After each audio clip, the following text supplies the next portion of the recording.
വെള്ളിയാഴ്ചയാണോ അപ്പൊ പള്ളി പോയി. ജുബൈലിൽ ഞങ്ങൾ സ്ഥിരമായിട്ട് കൊണ്ടൊരു ഹോട്ടലൊക്കെ നെഷ്വ എന്നറിയില്ല. അവിടെ സ്ഥിരം കരുവിലാണ്. അങ്ങനെ കുറെ ഹോട്ടലൊക്കെ ഉണ്ട് ഇവിടെ. പള്ളിയൊക്കെ കഴിഞ്ഞ് വണ്ടിന്റെ അടുത്തേക്ക് പോയിക്കൊണ്ടിരിക്കണം പ്ലീസ്.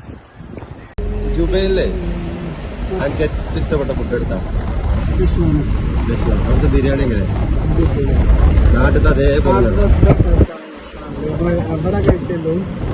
പിന്നെ നെഷ്വാനിലൊരു ടേസ്റ്റ് വേറെ വിലക്കുറവ് സാധാ ഫുഡ് നമുക്ക് സാധാരണ ഒരു ആൾക്കാർക്ക്, അതായത് ഇപ്പൊ സാധാരണ ഒരു ജോബില് പിന്നെ സാധാരണക്കാർക്ക് കഴിക്കാൻ പറ്റും. സാധാരണ കഴിക്കാൻ പറ്റിയ ഒരു വീട്ടിലൊക്കെ ഒരു ടേസ്റ്റില് പോലത്തെ ഫുഡ് ഞങ്ങളത് കഴിച്ചിട്ട് വരാം.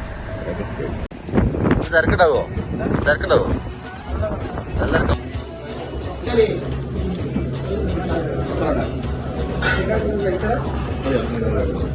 ഫുഡൊക്കെ ഉണ്ട്. ഫുഡ് ഇന്ന് പെട്ടെന്ന് സീറ്റ് കിട്ടിയല്ലേ? സീറ്റ് കിട്ടി ചെന്നപ്പോണ്ട്. പക്ഷെ അത് കഴിഞ്ഞപ്പോഴത്തേക്ക് സാധനം കഴിഞ്ഞു ചെയ്തു. പിന്നെ ഫിഷ് ബിരിയാണി കഴിഞ്ഞു. ഇനിയിപ്പോ ചിക്കനും ബീഫും മാത്രമേ ഉള്ളൂ. പക്ഷെ ബിരിയാണി കഴിഞ്ഞിട്ടുള്ള പായസം ഭാരം. അപ്പൊ അത്രേ ഉള്ളൂ ഇന്നത്തെ കഴിഞ്ഞ്. Okay guys.